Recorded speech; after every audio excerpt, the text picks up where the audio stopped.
2장 출애굽기 2장에서부터 1절부터 10절까지입니다. 너무 기니까 요약해서 읽도록 하겠습니다. 바로의 딸이 목욕하러 하수로 내려오고 시녀들은 하수가에 거닐 때 그가 갈대사이에 상자를 보고 시녀를 보내어 가져다가 열고 그 아이를 보니 아이가 우는지라 그가 불쌍히 여겨 가로되 이는 히브리 사람의 아이로다.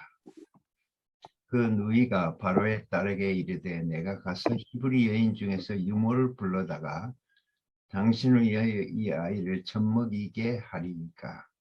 바로의 딸이 그에게 이르되 가라.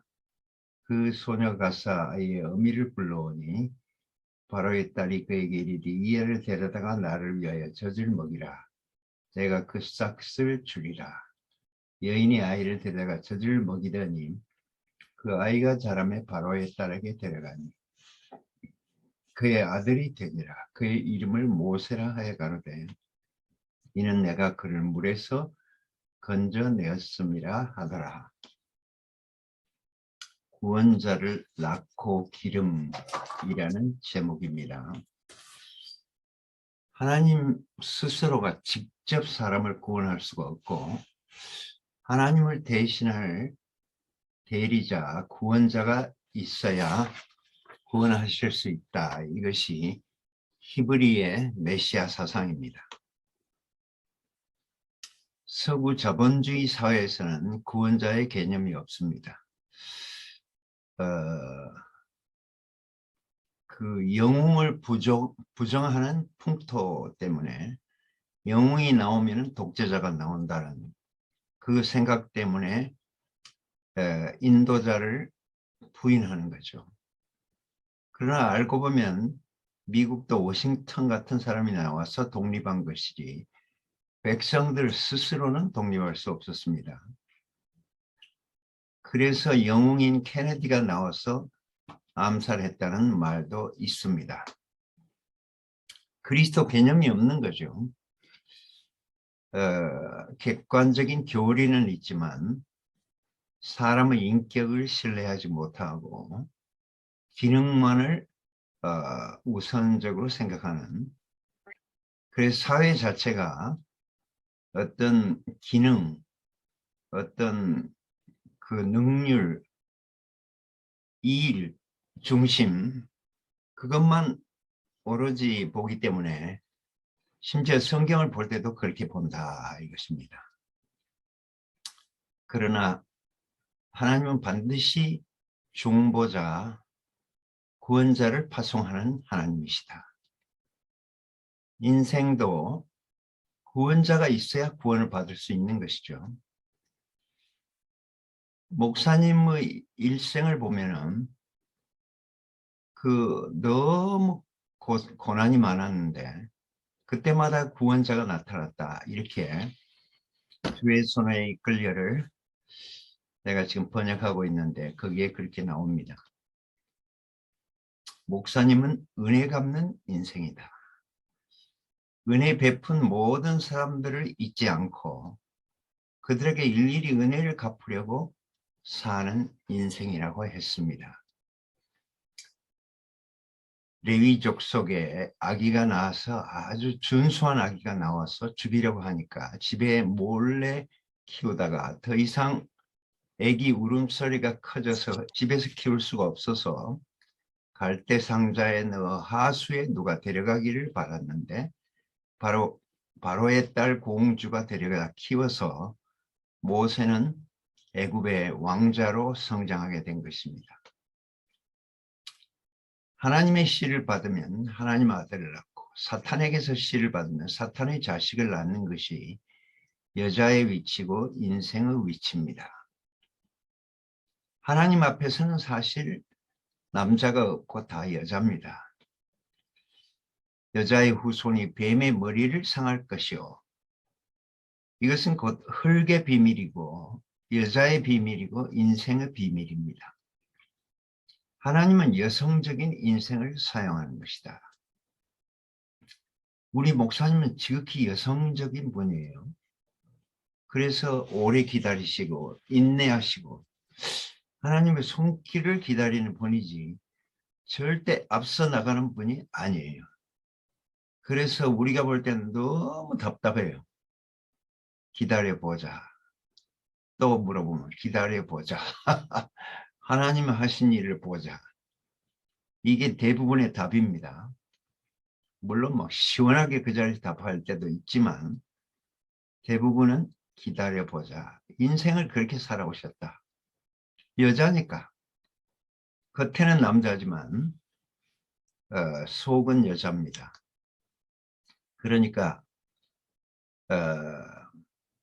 여자의 위치에서 사신 것이죠. 지극히 여성적인 인생을 사용하는 것이죠. 하나님이 그런 사람을 사용할 수밖에 없다. 나는 너무 인내심이 많아서 와 목사님 놀래버렸는데 인내심이 많다기보다는 위치 자체가 여자의 위치에 그렇게 사셨다는 것입니다. 사람들은 여자의 위치에 있지 않으려고 남자의 위치에서 씨가 되고 머리가 되려고 하기 때문에 하나님께서 쓰실 수가 없습니다. 남자들은 이 일이 너무 중요하고 일 중심으로 인생을 살지 않아요. 근데 여자는 생명 중심으로 인생을 삽니다. 애를 낳고 애를 키우고 오로지 생명을 키우는 일이 자기 주 업무죠. 인생이 왜 피곤하냐? 다 남자가 되려 하기 때문에. 다 하나님같이 되려 한다는 것은 남자가 되려 한다는 것입니다. 발대로 상자를 만들고 역청을 발랐고 방주도 역시 판자로 만들어서 역청을 발랐습니다. 물은 음모라는 사망을 상징하고 역청은 이것을 막고 있는 것인데 이것이 교회의 예표, 세상에 떠 있는 교회의 예표입니다. 이 역청은 그리스도의 진액을 예표하고 그리스도의 기름, 그리스도의 엑기스를 성령은 곧 하나님 생명의 엑기스다. 기름 부음 받았다는 것은 이 하나님 생명의 진액을 받았다는 것이고 이 역청을 안팎으로 발랐다는 것이고 존재 깊이까지 역청을 발랐다는 것입니다. 사탄에게서 분리되어야 되기 때문에 물이 항상 있으면 곰팡이가 피잖아요. 어찌하든지 곰팡이가 안 피게 하려면 물을 말려야 돼요. 물이 조금이라도 있으면 언젠가 또 곰팡이가 핍니다. 그러니까 역청을 발라서 철저히 방수 처리를 하는 거죠. 사도 요한의 임무는 방수 처리하는 기능이었습니다. 바울이 지어놓은 많은 교회들이 천정에 물이 샌다. 세상이 스며들어온다. 그래서 초대교회에 많은 세상이 들어왔잖아요. 적그리스도가 들어왔지, 유태교가 들어왔지, 신비주의가 들어왔지, 히랍 철학이 들어왔지. 그래서 초대교회가 무너져 버린 거예요. 요한이 방수 처리를 한다고 했는데 그게 완전하지 않았던 거예요. 그래서 초대교회는 무너져 버렸습니다. 대구교회도 방수 처리가 제대로 안 되면 무너집니다. 그리스도의 진액으로 안팎에 바르고 존재 깊이 발라서 그리스도의 기름으로 넘쳐야만이 물이 들어와도 스며들지 못하는데 그 방수 처리가 제대로 안 되면 무너지게 돼 있어요. 그러니까 우리가 승리하는 것이 아니고 승리자를 보고 즐거워하는 것이 여자의 위치입니다. 남편이 영광스럽게 뒤에서 서포트를 해주는 거죠. 인간의 근본적인 사명은 하나님 아들을 낳고 기르는 것입니다. 왕비의 주 업무는 왕자를 생산하고 기르는 것입니다. 우리도 인간의 근본적인 사명은 그리스도를 낳고 그리스도를 기르고 그리스도의 나라를 건축하는 것입니다. 여자가 연약해서 많은 실패를 하지만은 그러나 외통수가 있었는데 그분들을 통해서 죄 많은 다섯 여인들을 통해서 터널을 뚫고 고속도로를 건설하고 도덕과 종교를 뚫고 엉겅퀴 밭에서 포도가 나온 것이죠. 사탄의 밭에서 하나님 밭이 된 것입니다. 진흙창에서 미나리가 나온 것입니다. 그러니까 계시록에도 해를 입은 여인이 승리자 아이를 낳잖아요. 승리자 사내 아이를 낳는데 큰 물이 와서 삼키려고 하니까 하늘에서 이 아이를 하늘로 올리더라. 이게 전부 물에서 건져야 된다는 것이죠. 우리는 다 모세죠. 물에서 건짐을 받았습니다.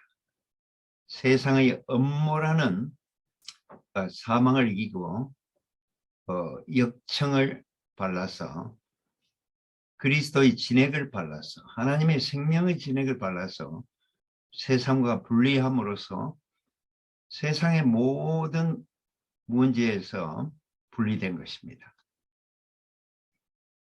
그러니까 승리자를 낳기 위해서 여자를 사용하고 하나님 앞에서 여자는 가치 있지만 남자는 가치가 없습니다. 씨를 가진 하나님은 오직 여자만 필요하다. 씨를 가진 농부는 오직 밭만 필요하다. 근데 사람들은 자기가 씨가 되려고 자기 명예를, 자기 이름을 세우고 자기의 탑을 쌓아가지고 자기 명예를 높이려고 하는데 결국은 다 무너지게 돼 있습니다. 무너졌다 무너졌다. 큰 성 바벨론이요.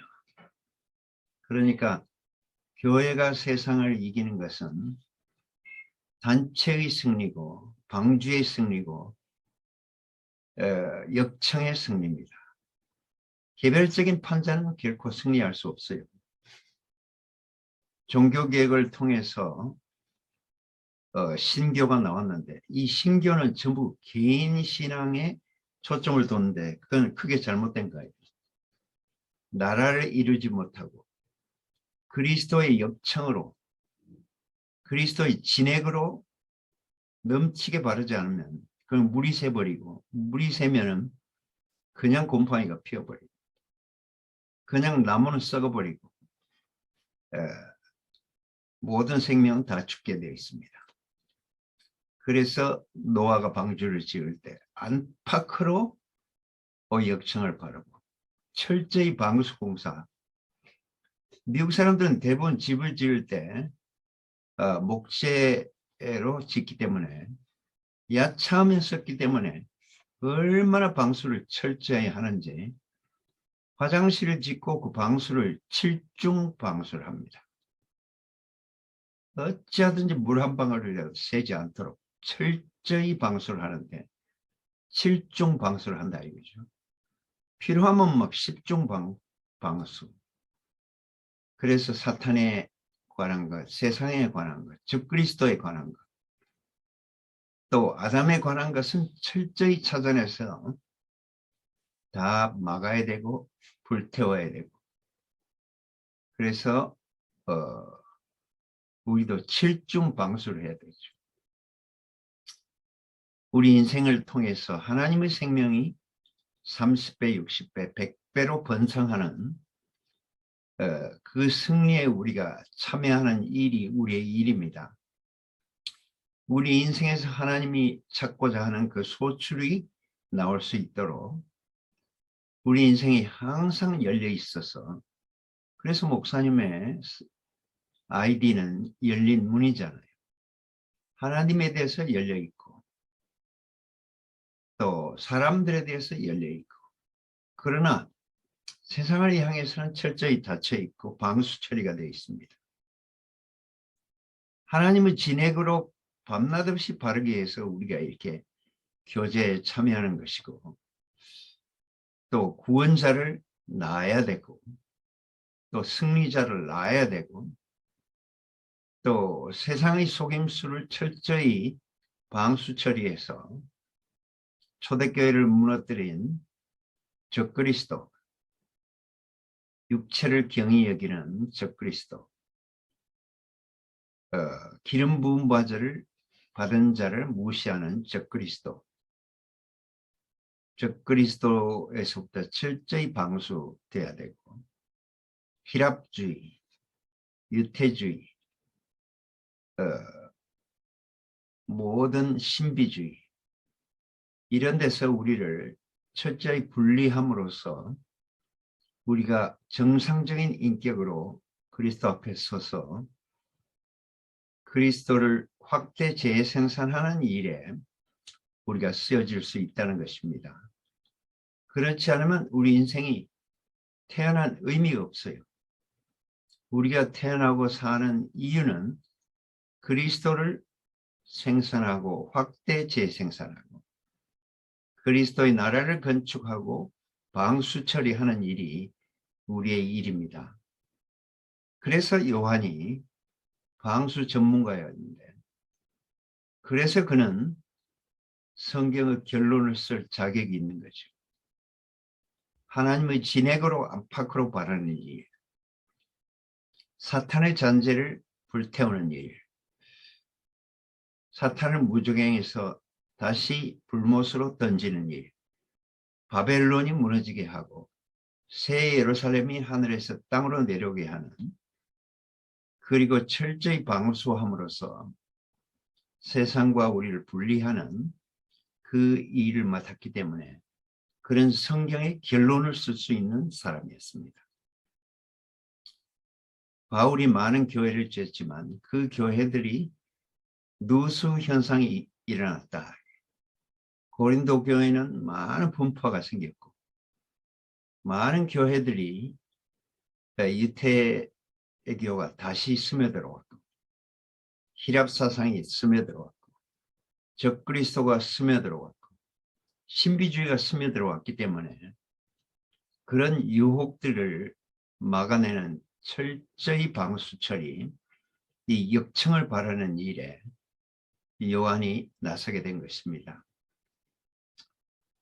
우리도 역시 이 요한의 사역에 참여해서 철저히 사탄에게서 온 것과 그리스도에 온 것을 이렇게 분리시키고 우리 자신을 원래의 자리로 회복시키고자 하는 주님의 뜻에 따라